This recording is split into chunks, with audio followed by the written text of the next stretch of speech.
Dahulu kala, di suatu desa kecil dekat lembah yang asri, tersebutlah dua bersahabat bernama Embro dan Pipo. Mereka adalah tipe pemuda yang berambisi untuk menjadi orang terkaya di desanya.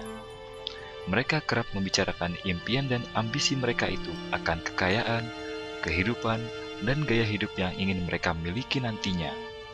Mereka tidak takut untuk bekerja keras. Hanya saja mereka masih belum mendapatkan kesempatan untuk dapat mewujudkan cita-cita mereka. Hingga suatu hari, kesempatan itu pun datang. Desa mereka membutuhkan lebih banyak air. Oleh karena itu, kepala desa mempekerjakan Embro dan Pipo untuk mengambil air dari mata air di gunung untuk dibawa ke tempat penampungan di desa. Mereka akan dibayar sesuai dengan banyaknya air yang dapat mereka bawa. Maka, mereka berdua pun menyambut dengan baik kesempatan ini. Embro dan Pipo pun segera melaksanakan pekerjaan tersebut dengan bersemangat. Setiap hari sejak pagi hingga sore, mereka bergegas menuju mata air dengan membawa ember masing-masing. Mereka bekerja keras untuk membawa air sebanyak mungkin ke tempat penampungan air di desa. Menjelang sore hari, mereka pun pulang dengan membawa upah dari hasil jerih payah mereka hari itu. Embro merasa puas sekali dari hasil kerjanya itu dan besarnya upah yang ia dapatkan. Ia yakin bahwa dengan pekerjaannya ini, ia bisa segera mewujudkan cita-citanya. Lain halnya dengan Pipo, ia merasa tidak nyaman dengan cara yang mereka lakukan itu. Ia mencari cara yang lebih nyaman untuk mendapatkan lebih banyak uang. Suatu hari, Pipo mendapat sebuah gagasan. Ia berniat membangun sebuah saluran pipa untuk langsung mengalirkan air ke tempat penampungan di desanya, sehingga ia tidak perlu lagi membawa ember. Dengan antusias, Pipo pun menceritakan gagasannya ini kepada Embro dan mengajaknya bekerja sama. Tetapi, Embro tidak sependapat. Ia bahkan mentertawakan gagasan Pipo tersebut. Embro merasa dirinya mampu mendapatkan lebih banyak uang dengan cara lebih sering mengambil air dan menggunakan ember yang lebih besar. Dengan cara ini, Embro yakin penghasilannya akan meningkat. Pipo akhirnya memutuskan untuk mewujudkan sendiri gagasannya itu. Ia mengerti tidaklah mudah untuk membangun saluran pipa tersebut. Dibutuhkan beberapa tahun untuk menyelesaikan dan menikmati hasilnya.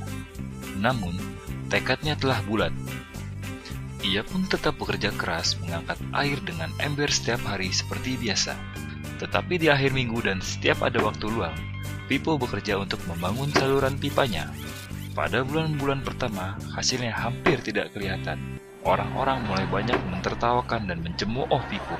Mereka menjulukinya Pipo si manusia saluran pipa. Sementara itu, penghasilan Embro telah meningkat 2 kali lipat. Ia sudah berhasil membeli hal-hal yang selama ini dia impikan. Gaya hidupnya pun sudah mulai berubah. Ia sering menghabiskan waktu dengan berfoya-foya sepulang kerja, menikmati hasil jerih payahnya mengangkat ember.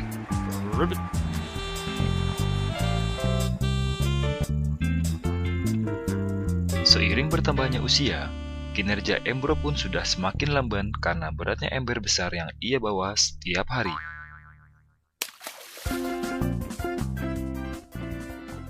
Bulan berganti bulan, tahun berganti tahun, dan akhirnya Pipo berhasil menyelesaikan saluran pipanya. Kini tanpa perlu bersusah payah mengangkat ember, Pipo akan mendapat lebih banyak uang berkat air yang terus mengalir memenuhi tong-tong air di tempat penampungan.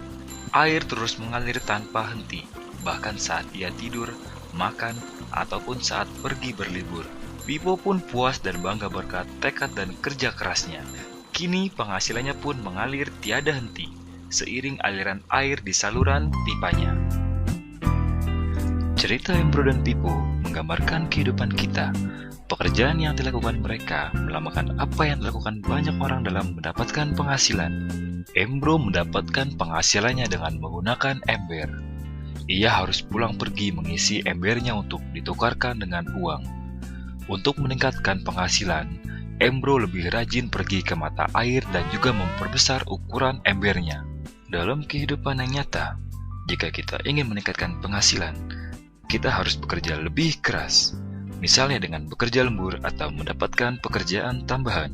Kita juga dapat memperbesar ember kita, yaitu dengan menerima posisi pekerjaan yang lebih tinggi. Sebagian besar dari kita menukarkan waktu untuk mendapatkan uang. Seperti juga Embro, kita hanya memiliki 24 jam per hari, dan tidaklah mungkin kalau kita membarterkan seluruh waktu kita untuk bekerja. Ada saatnya ketika kita tidak mampu membarter lagi waktu kita karena alasan usia, penyakit, ataupun alasan lainnya, sehingga penghasilan kita terhenti sama sekali. Tetapi coba perhatikan apa yang dilakukan Pippo. Secara bijaksana, Pippo tidak membarterkan seluruh waktunya hanya untuk mendapatkan penghasilan yang terbatas. Dia menggunakan sebagian waktu yang dimilikinya untuk membangun saluran pipa karena dia tahu saluran pipa ini akan mendatangkan penghasilan yang berkesinambungan tanpa ia harus membarterkan seluruh waktunya.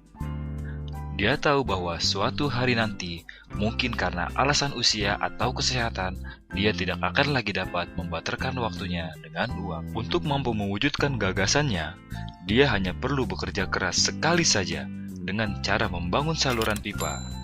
Setelah itu, maka penghasilan akan mengalir bagi Pippo. Pippo telah menunjukkan kepada kita bahwa untuk mendapatkan penghasilan, kita tidak harus selalu membarter waktu kita dengan uang. Ada cara lain yang lebih baik. Bagaimana dengan Anda? Apakah Anda masih seperti Embro yang membarterkan waktu Anda untuk mendapatkan penghasilan? Atau Anda ingin mengikuti jejak Pippo dengan mulai membangun saluran pipa untuk mendapatkan penghasilan yang berkesinambungan? Jika Anda tertarik dengan gagasan saluran pipa, hubungi orang yang meminjamkan Anda DVD ini, agar Anda bisa memulai membangun saluran pipa penghasilan Anda saat ini juga.